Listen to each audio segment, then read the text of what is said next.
आज हम इस वीडियो में करेंगे क्लास 6 कृषि विज्ञान की इकाई 5 फसलों की सुरक्षा।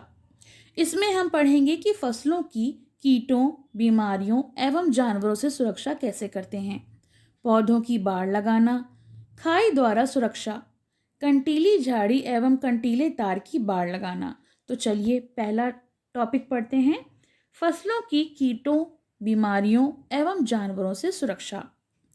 फसलों को मुख्यतः कीड़ों, बीमारियों एवं जानवरों द्वारा हानि पहुंचती है। कीड़ों और बीमारियों की रोकथाम के लिए कीटनाशी एवं कवकनाशी दवाओं का प्रयोग किया जाता है। जो कवक लग जाते हैं या फिर उनमें कीड़े मकोड़े लग जाते हैं, उनके लिए दवाएं उपलब्ध होती हैं, तो उनका प्रयोग किया जाता है जिससे उनकी रक्षा की जा सके। जानवरों से फसलों की सुरक्षा हेतु कुछ विशेष उपाय किए जाते हैं। फसलों को कीटों, बीमारियों एवं जानवरों से सुरक्षा का प्रबंध किसान को अवश्य करना चाहिए, जिससे कि फसल सुरक्षित रहे। कीटों एवं बीमारियों को एकीकृत प्रबंधन द्वारा प्रभावी तौर से नियंत्रित किया जा सकता है, यानी उसका कंट्रोल किया जा सकता है, जिसके प्रमुख बिंदु निम्नवत यानी नीचे लिखे हुए हैं। पहला है सशय क्रियाओं द्वारा गर्मी की जुताई, अगेती बुआई, खरपतवार नियंत्रण, भूमि शोधन, फसल चक्र, बीज शोधन जैसे उपाय सशय क्रियाओं के अंतर्गत आते हैं। जैसे कि गर्मी में जो जुताई की जाती है या फिर जो खरपतवार होते हैं, जो वीड्स होते हैं, उन पर कंट्रोल किया जाता है या फिर भूमि का शोधन किया जाता है। फसल चक्र जो है उसके द्वारा और बीज के शोधन द्वारा, जैसे ये जो उपाय होते हैं वो सशय क्रियाओं के अंतर्गत आते हैं। अवरोधी प्रजातियों की बुआई करना पंजातियों रोगों एवं कीटों के प्रति अलग अलग सहनशीलता स्तर प्रदर्शित करती है। जो प्रजातियां होती हैं वो अलग अलग तरह की जो सहनशील स्तर होते हैं उन्हें दिखाती हैं, उन्हें बताती हैं कि कौन सी जो प्रजातियां हैं अवरोधी हैं और उनको किस प्रकार से बोना चाहिए। अवरोधी प्रजातियों को अपनाकर कीटों एवं रोगों के प्रकोप से बचा जा सकता है। वो जो प्रजातियां होती हैं वो कीटों का अवरोध करती हैं, उनको रोकती हैं बढ़ने से। तीसरा है संगरोधन, फसलों में रोगों एवं कीटों के फैलने से रोकना अथवा नई जगह में प्रवेश न होने देना, इसे हम संगरोधन कहते हैं। इसके अंतर्गत रोग व कीट मुक्त बीज प्राप्त करना प्रमुख है। जैसे कि जो बीज हैं वो किसी भी रोग से मुक्त हैं या फिर उसमें कोई कीड़ा नहीं लगा है, तो इस तरह से हम संगरोधन कर सकते हैं। इस तरह की फसल जब उगेगी तो उसमें हम रोग और कीटों को फैलने से रोक सकते हैं। चौथा है जैविक नियंत्रण, किस तरह से उन पे नियंत्रण पाया जा सकता है। कीटों एवं रोगों के कई जीव शत्रु होते हैं, इनको खाकर वे इनकी संख्या पर नियंत्रण करते हैं। कुछ कीट अंडों एवं लार्वों को खाते हैं, तो जो कुछ कीट होते हैं वो अंडे और लार्वों को खाते हैं, उससे वो नष्ट हो जाते हैं। कुछ फफूंद दूसरी फफूंद को खाकर उनको नष्ट कर देते हैं, उन पर कंट्रोल हो जाता है। इस तरह से जैविक नियंत्रण किया जाता है।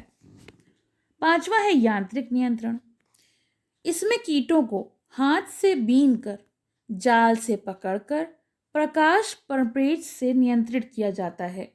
रोगी अंगों को काटकर जला दिया जाता है, जो भी रोगी अंग होते हैं कीटों के उनको काटकर उनको नष्ट कर दिया जाता है जलाकर।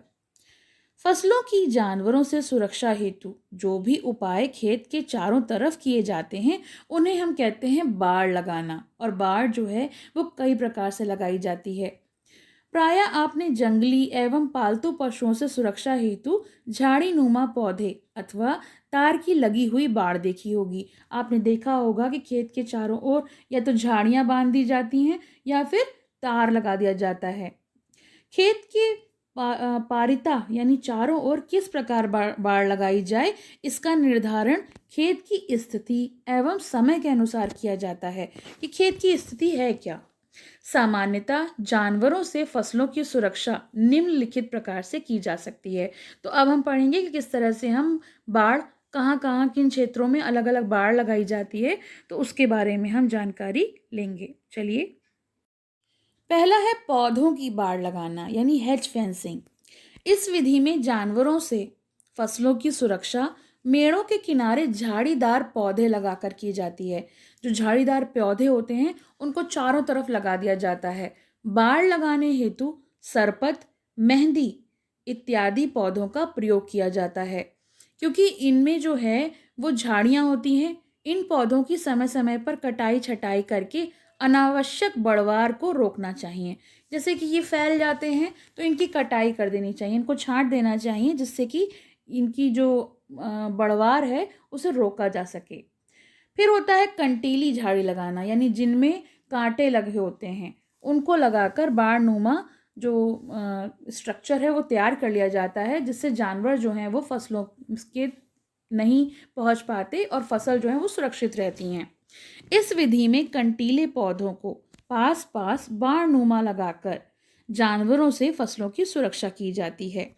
कंटीली झाड़ी लगाने हेतु झरबेरी, करौंदा, बबूल, जंगल जलेबी इत्यादि पौधों का प्रयोग किया जाता है। ये जो पौधे होते हैं इनमें कांटे होते हैं, तो कोई भी पशु जो है वो जब फसलों के अंदर प्रवेश करने की कोशिश करता है तो कांटों द्वारा वो प्रवेश नहीं कर पाता, इससे फसलों की सुरक्षा हो पाती है। कंटीले पौधों की बाड़ दो प्रकार से लगाई जाती है। पहला, सूखी कंटीली बाड़ लगाना।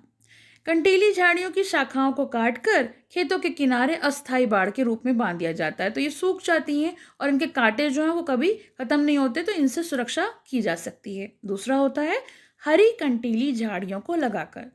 इसमें बहुधा करौंदे तथा देसी बबूल के पौधों को कम दूरी पर मेड़ों पर लगाया जाता है। तो करौंदे का पेड़ और देसी बबूल का जो पौधा होता है उसका इस्तेमाल करके हरी कंटीली झाड़ियाँ लगाई जाती हैं। अब आता है खाई बनाकर सुरक्षा। खाई खाई तो आपको पता है जो गहराई में बनती है, तो जो खाई खोद देते हैं उससे जानवरों के प्रवेश को रोका जा सकता है, जिसे हम डिच फेंसिंग भी कहते हैं। इस विधि में खेत के चारों ओर मेड़ों के किनारे 1.5 मीटर चौड़ी और 1 मीटर गहरी खाई खोदकर जानवरों के प्रवेश को रोका जा सकता है, उनसे फसलों की सुरक्षा की जा सकती है।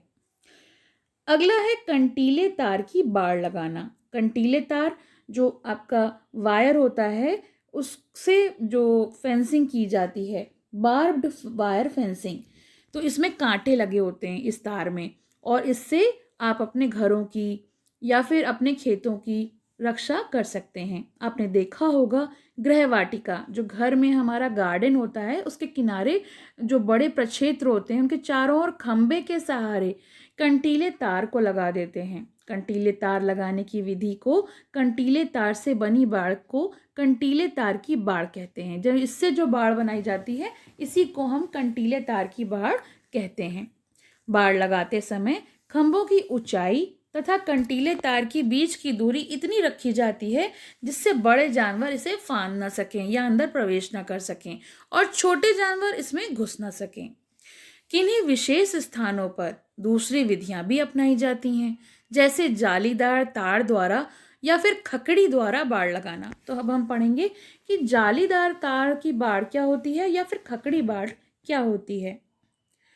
जालीदार तार की बाड़ यानी woven wire fencing. Woven wire यानी बुनाईदार जाल से एक बुनाई करी जाती है और फिर इस प्रकार की बाड़ छोटे भूखंडों के किनारे या फिर गृहवाटिका में करते हैं। ये 1 मीटर चौड़ी तार की जाली होती है जो लकड़ी या फिर लोहे की खंभों की सहायता से लगाई जाती है, और इससे कीड़े मकोड़ों को या फिर छोटे छोटे पशुओं को, पक्षियों को, या फिर आप कह सकते हैं जो भी जानवर हानिकारक होते हैं उनसे इसकी सुरक्षा हो सकती है। अगला है खकड़ी बाड़ लगाना। तो इस विधि में, ये जो विधि है पहाड़ी क्षेत्रों में पत्थरों के छोटे छोटे टुकड़ों से दीवार की तरह खेत के चारों ओर लगा दी जाती है और बाड़ बना दी जाती है, और इसमें सीमेंट या फिर मिट्टी का प्रयोग दीवार बनाने हेतु नहीं किया जाता। इसमें सिर्फ छोटे छोटे पत्थरों द्वारा दीवार बनाई जाती है। अगला है पक्की बाड़ लगाना। इस विधि में ईंट एवं पत्थरों को सीमेंट से चुनकर बाड़ बना दी जाती है, तो पक्की बाड़ बन जाती है। इसमें देखिए नीचे दिया है विशेष विद्युत तार की बाड़। यह आधुनिक विधि है, मॉडर्न मेथड है। इसमें केवल साधारण तार की बाड़ लगाई जाती है। यह तार खंभों पर इंसुलेटर द्वारा स्थापित कर दिए जाते हैं। इसमें विद्युत धारा का प्रवाह रुक रुक कर किया जाता है, यानी इन तारों में रुक रुक कर करंट जो है वो फ्लो करती है। इससे पशुओं को हल्का झटका लगता है, हल्का सा करंट लगता है, पशु खेत के अंदर घुसने में बाधा महसूस करते हैं। और सावधानी ये रखनी चाहिए कि विद्युत तार में कम वोल्ट, लगभग 110 वोल्ट की विद्युत धारा प्रवाहित होनी चाहिए, अन्यथा खतरा हो सकता है कोई पशु जो है तार से चिपक कर मर जाए, उसकी मृत्यु हो जाए। तो इन चीज़ों का भी ध्यान रखना चाहिए, क्योंकि हमें सावधानी बरतनी है, प्रिकॉशंस लेने हैं, लेकिन किसी को मारना नहीं है।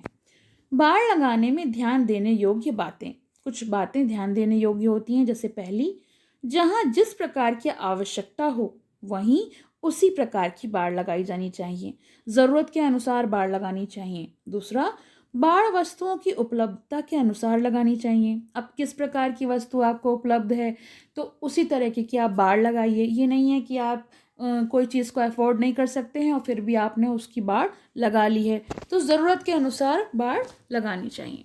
तीसरा, प्रक्षेत्रों के कोनों पर 2 अतिरिक्त खंभों को लगाकर उन्हें गिरने से बचाना चाहिए, जिससे कि वो जो हैं गिरे नहीं। तो ये तो हो गया पाठ। इसके अभ्यास के प्रश्न हम अपने नेक्स्ट वीडियो में देखेंगे, जो कि आपको मेरे दूसरे चैनल डिग्निटी प्लस पे मिल जाएगा। इसका लिंक मैं आपको डिस्क्रिप्शन में दे दूंगी, तो आप उसे सब्सक्राइब करना ना भूलें। साथ ही साथ आपने अभी तक मेरे इस चैनल को सब्सक्राइब नहीं किया है तो please subscribe my channel for new updates and hit the bell icon. पसंद आया हो तो लाइक करें, शेयर करें और चैनल को सब्सक्राइब करें।